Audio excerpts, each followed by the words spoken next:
Is really laying bare how ruptured his relationship is with the royal family right now. He says his father, King Charles, will not speak to him because of this very public disagreement over his security arrangements.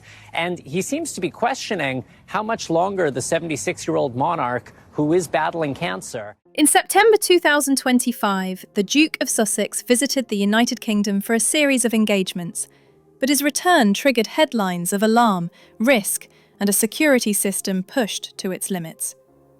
A known stalker breached protected zones, coming within feet of the Duke of Sussex on 2 separate occasions. Private staff acted as bodyguards, no police detail stood guard. How could such lapses happen to someone born into the royal family?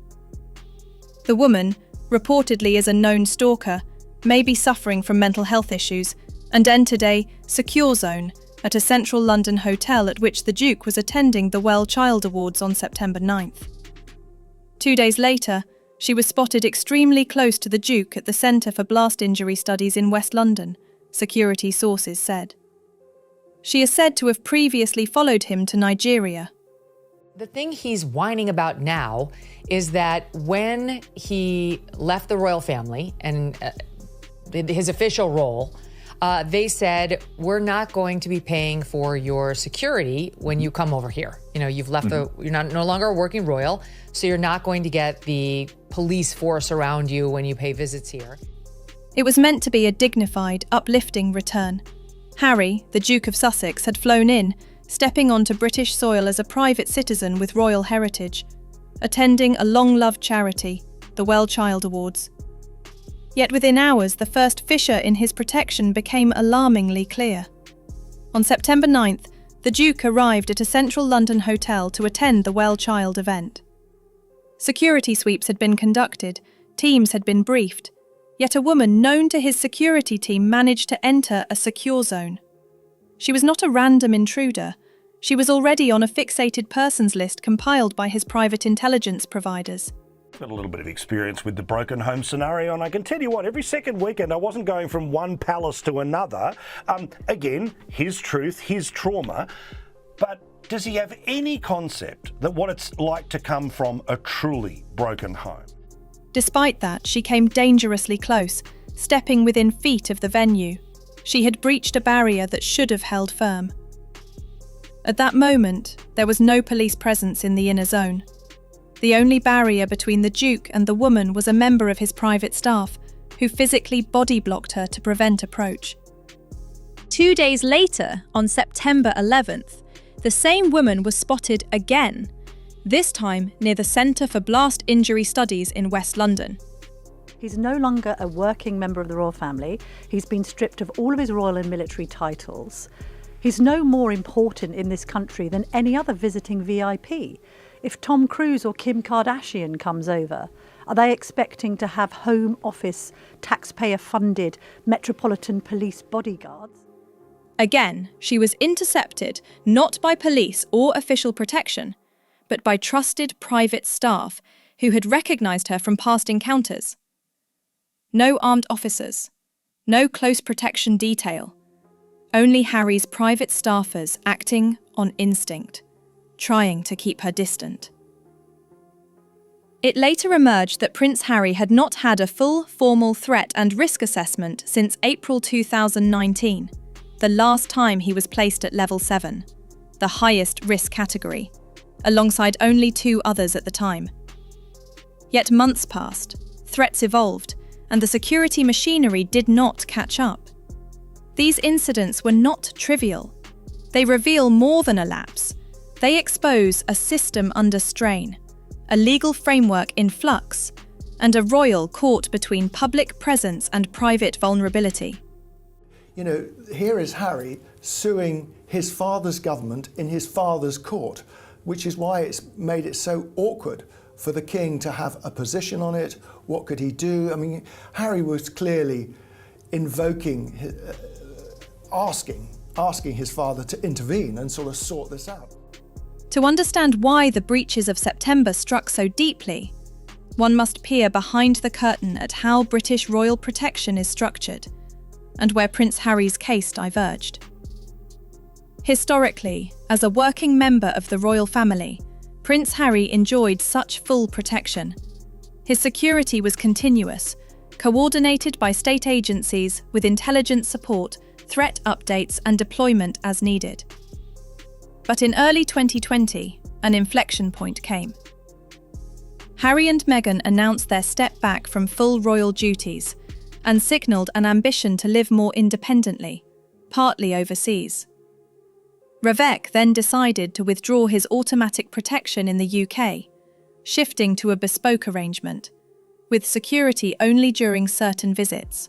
When Harry came to the UK for his Invictus event earlier on this month, and you remember he issued a statement which was quite pithy, saying, I really want to see my father, but effectively he was too busy to see me.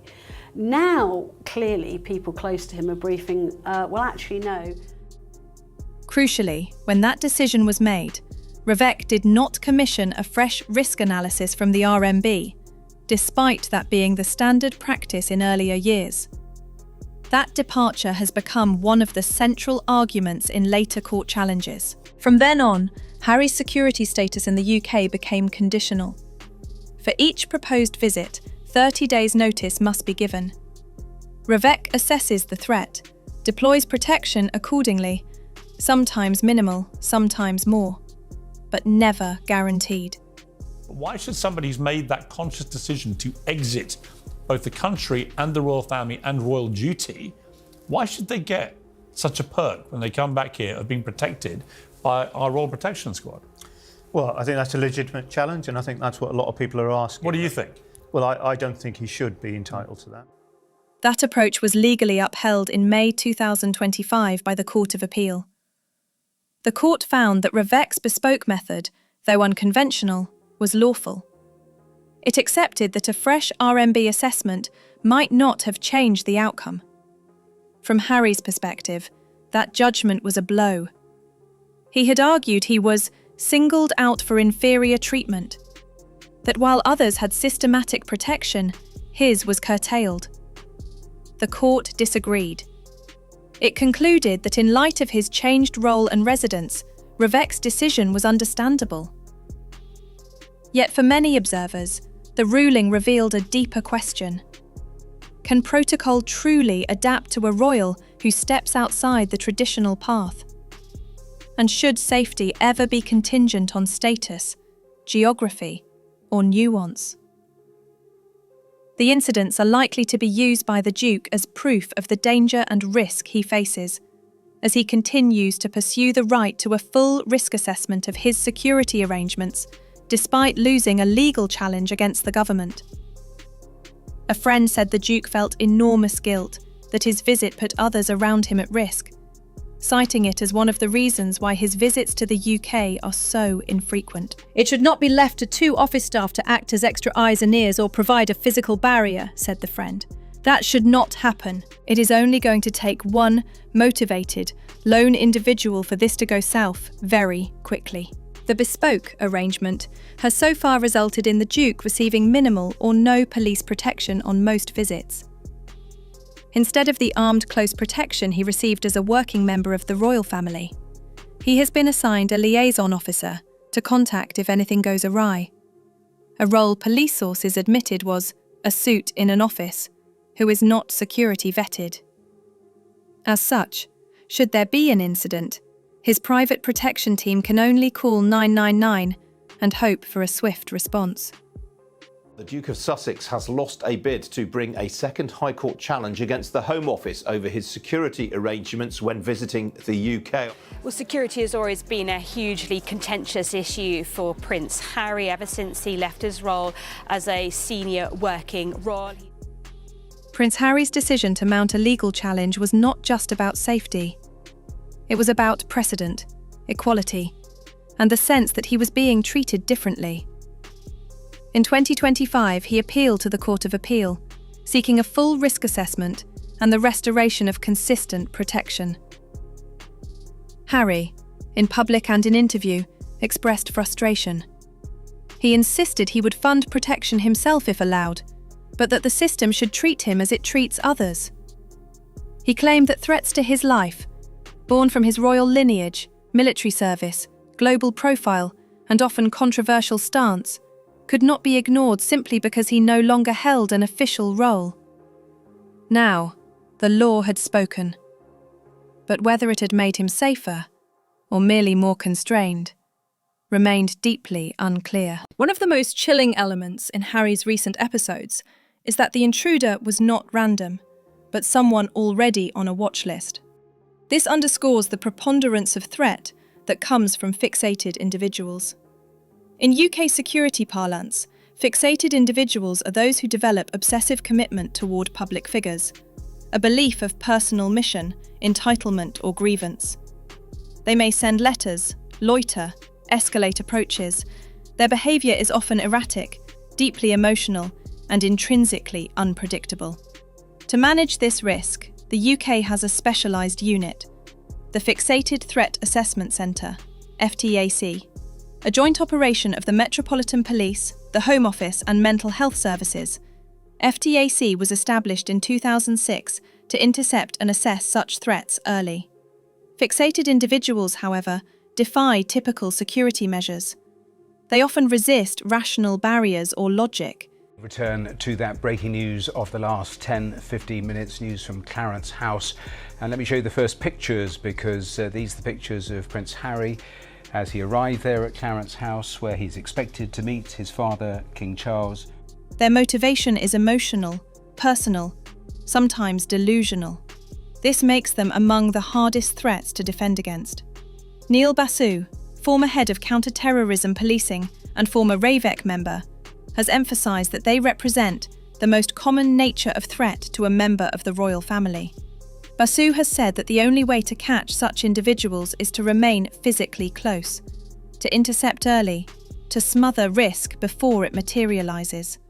He warned the incidents in September revealed a dangerous vulnerability. Relying on luck is no protection.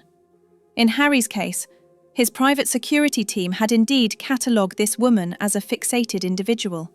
That she still managed to approach him underscores a structural failure, not just of tactics, but of coordination, intelligence sharing, and threat mitigation. We now come to the pivotal question: where exactly did protections break down? And who must answer for those lapses? Harry himself has publicly suggested that family influence is at play, that his relationship with the king and internal resentment may contribute to reluctance to restore his security. The palace, however, insists RAVEC acts independently, constitutionally barred from royal interference. RAVEC argues that providing full-time armed protection to every royal would be costly and impractical. Yet some critics counter that failing to protect someone at genuine risk can cost more in human and political fallout. The current system sometimes shifts the burden onto local police forces, scrambling resources at short notice. In sum, the September incidents are not isolated mistakes. They are symptoms of a protection regime where precedent, process, and fairness have been stretched. Has to live. Take a listen to a little bit of what he told the BBC earlier. I would love reconciliation with my family. There's no point in continuing to fight anymore. As I said, life is precious. Behind the legal briefs and security diagrams lie deeper, human stories. Tension between father and son, guilt over risk, and the burden of public life. Harry has long spoken of guilt that his public profile endangers those around him. Friends have shared that he often feels he must ask others to step closer into danger, whether security staff, aides, or family. One friend said, "It should not be left to 2 office staff to act as extra eyes and ears. It is only going to take one motivated individual for this to go south very quickly." His decision not to bring his wife and children to the UK unless guaranteed protection is rooted in real fear, not gesture. He has argued that he retains the same threat profile he always had. His lineage, public statements, combat service, and global influence make him a target. Perhaps worst of all is the strain on his relationship with his father. Publicly, the monarchy must remain above politics, bound by constitutional propriety. Privately, though, many see opportunity for intervention. Some commentators believe the king or his aides could nudge Revec decisions, while others deny any such influence. The court, in its judgment, emphasised that constitutionally the king cannot direct government security decisions. But influence, subtle and personal, is harder to disprove. The perception alone may erode trust. In losing his appeal, Harry said, "I can't see a world in which I would be bringing my wife and children back to the UK." He framed the security fight as existential, not about privilege, but about safety. His public narrative suggests he is fighting for more than protection. He is fighting for fairness, dignity, and the right to a life not defined by institutional boundaries. So, where do we go from here? If we conclude that the system is imperfect, as the evidence suggests, what reforms might restore integrity, protection, and fairness? First, many suggest an updated formal threat and risk analysis, RMB level, should be mandated before any security downgrade or withdrawal. No royal or public figure should fall out of review simply by virtue of changing role or residence. Some believe a baseline level of protection should be guaranteed for senior royals, even those who step back from official roles. While not every trip requires full arm detail, a core protective presence should never be optional.